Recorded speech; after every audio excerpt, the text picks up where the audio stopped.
Cool. How rich are you? Very. How much money you made in the space that we're talking about right now?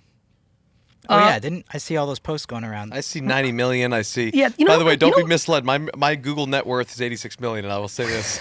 Let's just say it's far off. So. You know what's crazy about that 90 million in 90 days thing? I literally in the video say it generated 50 million in primary sales. There's been 41 million in secondary, which I get 10% of, which means it's 54 million. Like, right? And that's, but I also carry a multi-million-dollar payroll. ETH goes up and down. Like, there's costs. Like, I'm running I didn't make it. The company of VFriends made the 54. You pay 27 in taxes. You have expenses. VCon's gonna cost me fucking 5, 7, 10, like a year. Like, people are just so fucking, everybody wants to read a headline and be like, all my friends are like, Gary, 91. I'm like, are you a fucking idiot? Like, you have a business bone in your body. Do you understand how shit actually works? They're like, so now when I say very, the average income in the US is 54,000, 55,000. The top 1% of earners in America make 450,000 a year and above.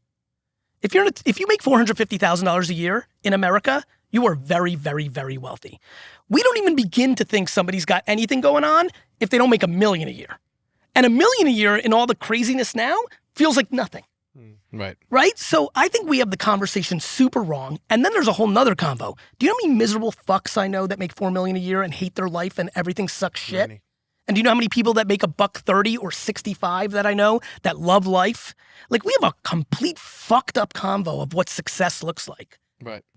It's all just, you know, you It's get, fucked. You know what it is too, because it's like, you know, on social media, all these people are portraying these different lives of jets and fucking watches. But the bigger question is like, why do you care if somebody else is on a private jet? I don't, but at the same time, there are people that are just, that's the way society's adapted to. I understand, but we need to like, which is why we need to have important conversations around self-esteem and FOMO and all this other shit. Like, if your happiness is predicated on if people think you're awesome or this and that, you're gonna be in trouble. You're vulnerable to outside affirmation, which is the quickest way to get into a shit spot.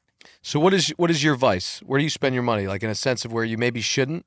Like, for instance, Steve, their partner, gold chains and all this shit, whatever. Where do you spend your money maybe where you shouldn't? Convenience. Yeah. Right? Like anything that saves me time. Yeah.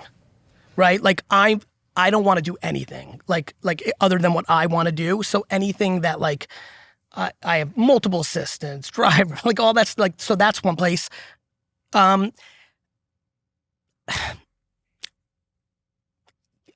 This is ridiculous.